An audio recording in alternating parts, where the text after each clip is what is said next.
जय हिंद दोस्तों, सैनिक समाचारों में आपका हार्दिक स्वागत है। सबसे पहले दोस्तों हेडलाइंस में बात करूंगा ऑपरेशन कारगिल विजय के उन हीरो की, ऑपरेशन सिंदूर को विजय दिलाने वाले उन महान योद्धाओं के लिए। और मुंबई में एक बड़ा कार्यक्रम है, जरा ये देखिए। और हमारे सभी जेसीओ और जवानों के लिए जुलाई के अंदर डीजीआर में कहां है नौकरी, जरा इसकी बात करेंगे। और सीडीएस अनिल चौहान साहब ने कहा अब लड़ाई अपने हथियार से, यानी आज की लड़ाई आज के हथियार से लड़ी जाएगी, पुराने हथियारों से नहीं, ये चेताया। और मैं बात करूंगा आखिर ये हेलमेट मैन कौन है जो कि सेना के अंदर पहुंचा और हेलमेट लगा के वो भी 4 व्हीलर में, क्या संदेश देना चाहता है। और एक अनोखी एक ड्रिल है, किस कंट्री की है आपको बताना होगा और किस तरीके से ड्रिल है, बहुत शानदार और वायरल हो रही, मैं आपके सामने रखना चाहूंगा क्योंकि ड्रिल से हमारे खून में भी ड्रिल है। जरा ये ड्रिल कुछ स्पेशल है। तो खबरें करते हैं विस्तार से। सबसे पहले दोस्तों ये वीडियो देखिए जिसमें ऑपरेशन सिंदूर, ऑपरेशन कारगिल विजय के हीरो यानी सभी के लिए उनके परिवार को आर्थिक सहायता दी जाएगी, मान और सम्मान दिया जाएगा जिसके वो हकदार हैं। और यह प्रोग्राम भूतपूर्व सैनिकों द्वारा आयोजित किया जा रहा है। बड़े बड़े सेलिब्रिटी होंगे मुंबई ऑडिटोरियम में और डेट होगी 26 जुलाई, याद रखना होगा दोस्तों। कुछ जंगें इतिहास में दर्ज होती है और कुछ सीधे दिलों में। कारगिल ऐसी ही एक जंग जहां पे दुश्मन ऊंचाई पर था, लेकिन उनसे भी ज्यादा ऊंचे हौसले हमारे। 26 जुलाई यह सिर्फ तारीख ही नहीं, यह गर्जना है उस गूंज की जिसने पूरे देश को झंझट पर रख दिया। हर साल की तरह इस साल में भी कारगिल विजय दिवस और ऑपरेशन सिंदूर की सफलता के उपलक्ष्य में एक भव्य कार्यक्रम का आयोजन किया जा रहा है। यहाँ हम उन वीरों के परिवारों को आर्थिक सहयोग के साथ सम्मानित करने जा रहे हैं जिन्होंने अपना सर्वोच्च बलिदान इस देश के लिए दिया है। इस विशेष संध्या पर हम नमन करेंगे उन 15 वीर सपूतों को जिन्होंने अपने खून से तिरंगे की शान को अमर कर दिया। अपनी नई पीढ़ी को देशभक्ति और सेवा को भावना से प्रेरित करने के लिए पद्मश्री श्रीमती कविता कृष्णमूर्ति जी अपनी विशेष उपस्थिति यहाँ पे दर्ज कराई और अपने मधुर सुरों से इन अमर शहीदों को भावभीनी श्रद्धांजलि अर्पित करेंगी। दिनांक 26 जुलाई शाम 6 बजे श्री षणमुखानंद ऑडिटोरियम, मुंबई। तो आइए अपने परिवार और मित्रों के साथ इस कार्यक्रम का हिस्सा बने और इन वीरों के परिवारों का हौसला अफजाई कीजिए और इन्हें यह एहसास दिलाइए कि पूरा देश इनके साथ खड़ा है। जय हिंद, जय भारत। और इनके लिए ज्यादा प्रसारित करना है कि ये हमारे लीजेंड हैं, ये हमारे वो लोगों को सम्मान किया जा रहा है, इन्होंने अपने प्राणों की बलि दी इस देश के लिए, हमारी सेना के लिए। तो दोस्तों एक और खबर important, army welfare placement organisation जुलाई 2025 का जो एक डीओ लेटर टाइप निकलता है वो निकल गया है। कहां का वैकेंसी है, कितनी वैकेंसी है, ये लेटर आपको अपने पास रखना होगा, तब समझना होगा। पूरे देश में जो वैकेंसी निकलती है, जैसे कि सिक्योरिटी कमांडो 20 वैकेंसी, दमन गुजरात में है, 10 से 12 लाख पैकेज है। PBR ex commando, master tech B vehicle की 20 वैकेंसी है। बैंड मास्टर की सिक्योरिटी गार्ड 100 वैकेंसी है। Checkmate Service Private Limited Jamnagar में है, पैन इंडिया में है। और तमाम सिक्योरिटी गार्ड की नौकरी निकली है। रेलवे डिव की उसके अंदर है। गेटमैन एंड सुपरवाइजर की 25 वैकेंसी है। UNO security guard 15 vacancy Delhi में है। Security guard 10 vacancy reputed company में है। और इनकी एज लिमिट लगभग सबकी 55 और 60 साल रखा गया है। जेसीओ के लिए 60 है।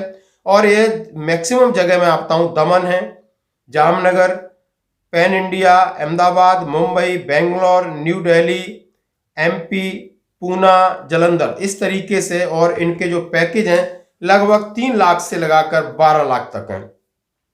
आर्मी वेलफेयर प्लेसमेंट ऑर्गेनाइजेशन के इनके नंबर हैं, आप कांटेक्ट कर सकते हो। यदि आपको लगता है कि आप इसमें जॉब कर सकते हो तो आप जरूर करें। और जैसा कि मैं आपके सामने ये दिखा रहा हूं, ये जरूर हमसे ले सकते हैं। ये इस महीने जुलाई की है।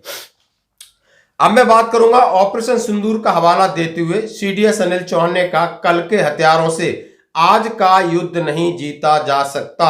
सीधा सीधा कहा कि ऑपरेशन सिंदूर में हमें यह सबक मिल गया है कि अब हमें किस प्रकार की टेक्नोलॉजी चाहिए, किस प्रकार से युद्ध होगा। उन्होंने सीधा सीधा कहा है कि अब युद्ध 3.5 मोर्चे का युद्ध है। पाकिस्तान से युद्ध तो हमने देख लिया, लेकिन हमें चाइना से भी युद्ध के लिए तैयार रहना होगा, तुर्की से भी रहना होगा, बांग्लादेश से भी रहना होगा। और उन्होंने कहा है इन सब के लिए हमारी जो तैयारी है, उन्होंने ड्रोन पर ज्यादा जोर दिया। उन्होंने कहा अब ड्रोन का युद्ध हो रहा है, चाहे आपने इजराइल ईरान से सीखा हो, रूस और यूक्रेन से सीखा हो, इसके लिए भारतीय सेना को, भारतीय एयरफोर्स को, नेवी को अलग तरीके से तैयार रहना होगा। इसके लिए उन्होंने कहा है कल के हथियारों से आज का युद्ध नहीं जीता जा सकता। अपने मेक इन इंडिया के हथियारों, अपनी टेक्नोलॉजियों, जैसे chief of defence staff general Chauhan ने बुधवार को भारत के लिए अपनी रक्षा क्षमताओं को आधुनिक बनाने की तत्काल आवश्यकता पर जोर देते हुए कहा, आज का युद्ध कल की तकनीकी से नहीं लड़ा जा सकता। उन्होंने कहा कि पुरानी तकनीक से नहीं, आज की तकनीक से। दिल्ली में यूएवी और मानव रहित हवाई प्रणालियों के स्वदेशीकरण पर एक कार्यशाला में बोलते हुए उन्होंने कहा है कि हम कल के हथियारों के भरोसे युद्ध नहीं जीत सकते। उन्होंने आगे कहा है भारत को अपनी रणनीतिक अभियानों के लिए महत्वपूर्ण विदेशी विशिष्ट तकनीकी पर अपनी निर्भरता कम करनी होगी। उन्होंने सीधा सीधा कहा है, भारत के ऑपरेशन सिंदूर का जिक्र करते हुए जनरल चौहान ने कहा है पाकिस्तान ने सीमा पर बहुत सारे ड्रोन डाले, बहुत सारी चीजें हमारे ऊपर डाली, लेकिन हमने उन्हें नेस्ता नाबूद किया क्योंकि हमारे पास उनसे बेहतर टेक्नोलॉजी थी, इसलिए नहीं। और उन्होंने कहा कि अब हमें और बेहतर करनी होगी। पाकिस्तान को तो हमने नाप लिया, लेकिन चाइना बैठा है, इससे भी निपटना होगा, बांग्लादेश से भी निपटना होगा, तो इसके लिए हमें बहुत ज्यादा मजबूती चाहिए। और उन्होंने ड्रोन का जो संघर्ष है इसके ऊपर ज्यादा विशेष जोर दिया, जैसा कि आप देख सकते हो दोस्तों। अब मैं बात करना चाहूंगा हेलमेट मैन की। हाँ जी, ये है राघवेंद्र। इनका एक दोस्त सड़क दुर्घटना में खत्म हो गया था। जब से इनकी जिंदगी हमेशा सड़कों पर रहती है, लोगों को हेलमेट बांटते हैं, सेना को इसी अवेयरनेस के लिए वो सीएमपी से मिलते हैं। जरा देखिए, तो ऐसे भी लोग हैं जो समाज सेवा कर रहे हैं उस तरीके से। पिछले 10 सालों में रोड ही इनकी जिंदगी है, रोड पर कहीं भी जाते हैं इनके सिर से हेलमेट नहीं निकलता है।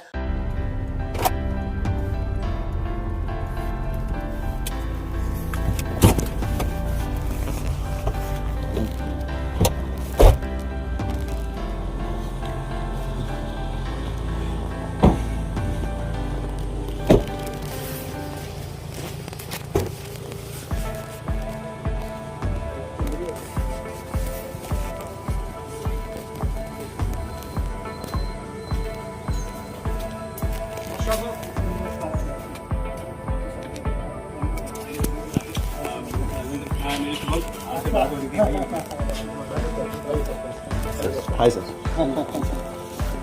Hi sir.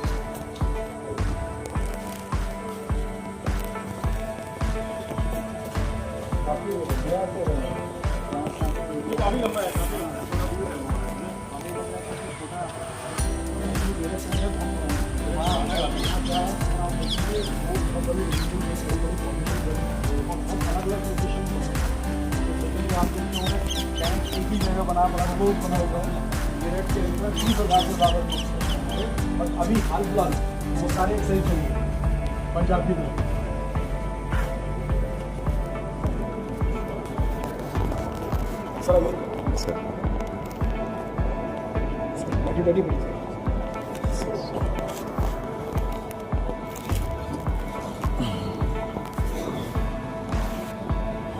जय हिंद सभी को। एक फौजी के लिए अनुशासन, ड्यूटी और समर्पण सिर्फ शब्द नहीं, जीवन के मूल्य होते हैं। भारतीय सेना की यूनिफॉर्म सिर्फ एक वर्दी नहीं, एक जिम्मेदारी का प्रतीक है। और आज हम सभी एक ऐसे व्यक्ति का स्वागत कर रहे हैं जिन्होंने सुरक्षा और जागरूकता को अपना मिशन बनाया है।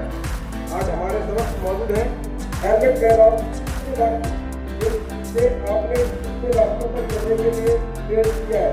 हम सबके साथ साझा करें हेलमेट कैरॉल इंडिया की नागरिक।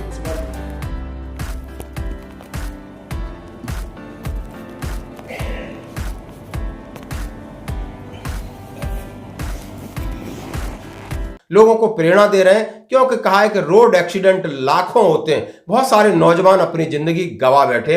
ये मुहिम है वो सेना के साथ मिले। अब मैं आपके सामने एक ड्रिल प्रस्तुत करता हूं। ये आपको ये बताना होगा आखिर ये कौन सी कंट्री की है। जिस कंटीजेंट में आप देख सकते हो लेडीज सोल्जर भी हैं और जेंट्स भी हैं, और कितनी एक अच्छी एक नई स्टाइल की ड्रिल है जो कि वायरल हो रही है, और वायरल ड्रिल मैं आपके साथ शेयर करना चाहता था, मेरा मन किया इसलिए आपके साथ किया, तो आपको बताना होगा। धन्यवाद। आज की खबरों में इतना ही।